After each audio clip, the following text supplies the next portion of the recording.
Hello everyone, आज हम पढ़ेंगे कन्फॉर्मल ट्रांसफॉर्मेशन के कंबाइंड एलिमेंट्री ट्रांसफॉर्मेशन से लीनियर फ्रैक्शनल ट्रांसफॉर्मेशन।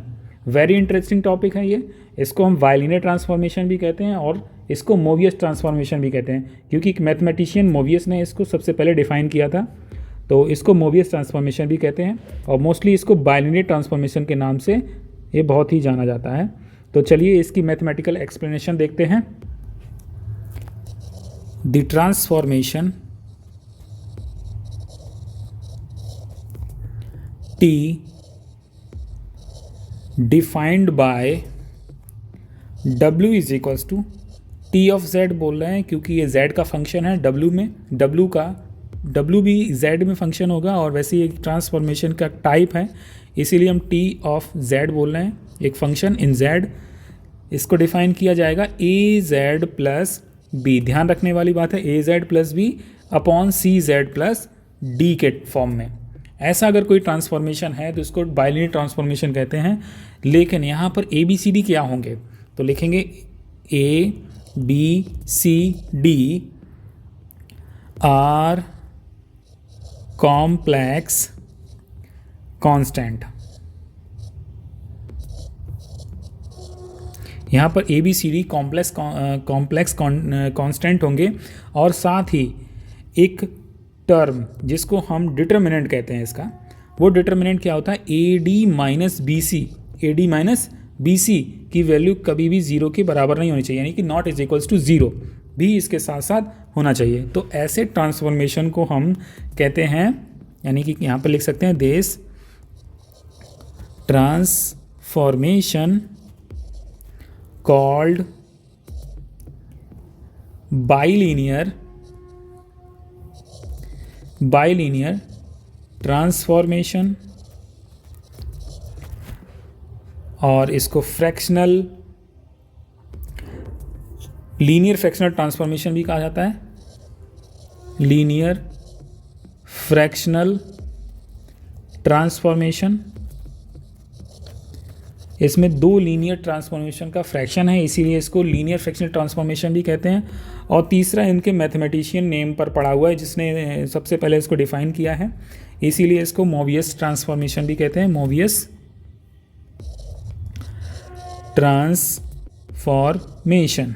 ट्रांसफॉर्मेशन भी कहते हैं। यहाँ पर चूँकि पहले ही हमने बता दिया है A D minus B C, A D minus B C को हम कहते हैं डिटर्मिनेंट।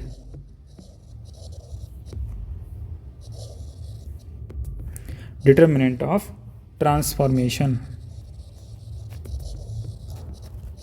ये ध्यान रखने वाली बात है। A D minus B C determinant of transformation होगा। अगर इफ किसी भी ट्रांसफॉर्मेशन में A D minus B C की वैल्यू 1 हो जाती है तो ऐसी कंडीशन में उस ट्रांसफॉर्मेशन को नाम दे दिया जाता है, उसको कहते हैं नॉर्मलाइज्ड ट्रांसफॉर्मेशन। तो यहाँ पर लिख सकते हैं if A D minus B C is equal to 1, तो लिखेंगे the transformation T is said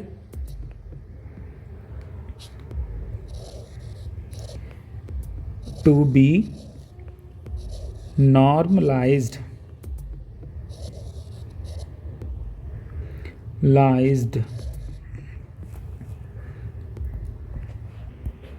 again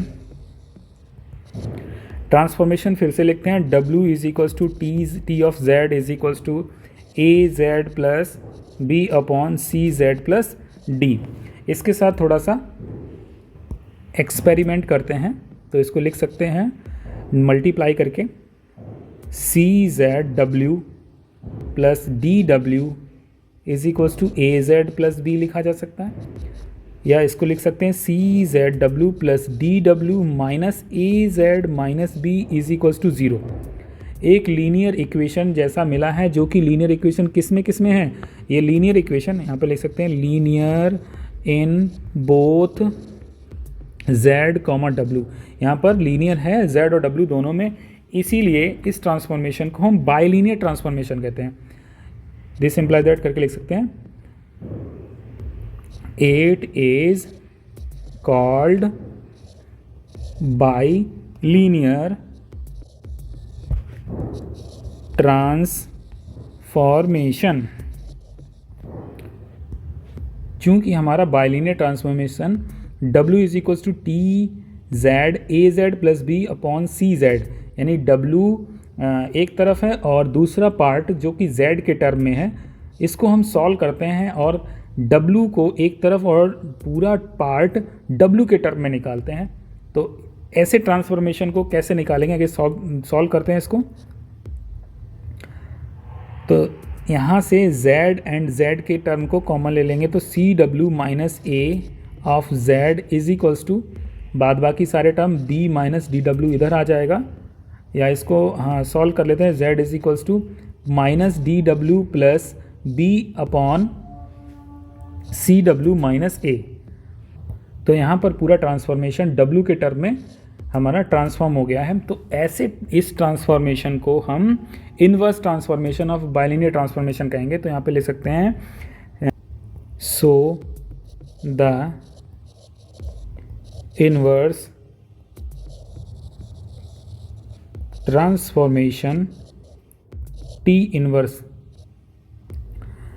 is defined by, इसी को इनवर्स ट्रांसफॉर्मेशन डिफाइन करते हैं, इसको लिख सकते हैं Z is equals to T inverse of W is equals to minus DW plus B upon CW minus A। तो ये तो हो गया हमारा inverse transformation of bilinear transformation, और इसके साथ साथ ये हमारा बाइलिनियर ट्रांसफॉर्मेशन हो गया। अब हम यहाँ पर एक एक्सपेरिमेंट और करते हैं, दोनों के ही डिटर्मिनेंट को निकालते हैं और ये देखेंगे कि दोनों के डिटर्मिनेंट सेम हैं या अलग हैं। तो चलिए सॉल्व करते हैं।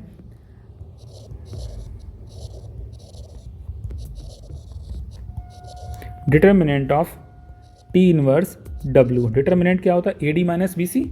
तो AD माइनस BC यहाँ के लिए क्या होगा, एक ही जगह यहाँ पर D लिखा हुआ है, AD, और D की जगह माइनस A लिखा हुआ है, माइनस BC, B की जगह B और C की जगह C लिखा हुआ है, तो BC सेम रहेगा। तो फिर से वही AD minus BC।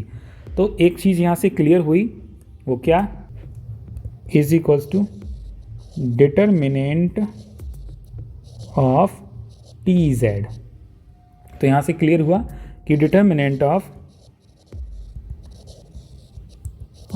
T inverse W equal होगा डिटर्मिनेंट ऑफ TZ, यानी किसी भी बाइलिनियर ट्रांसफॉर्मेशन के दोनों ही, चाहे वो T इनवर्स में या इसके डिटर्मिनेंट को उल्टा कर दें, उसके ट्रांसफॉर्मेशन को Z के टर्म में कर दें या W के टर्म में कर दें, दोनों ही कंडीशन में डिटर्मिनेंट सेम रहेगा। तो आई होप आपको बाइलिनियर ट्रांसफॉर्मेशन समझ आया होगा। मैथ और साइंस से रिलेटेड ऐसी ही वीडियोज़ के लिए चैनल को सब्सक्राइब करें, शेयर करें, लाइक करें। धन्यवाद।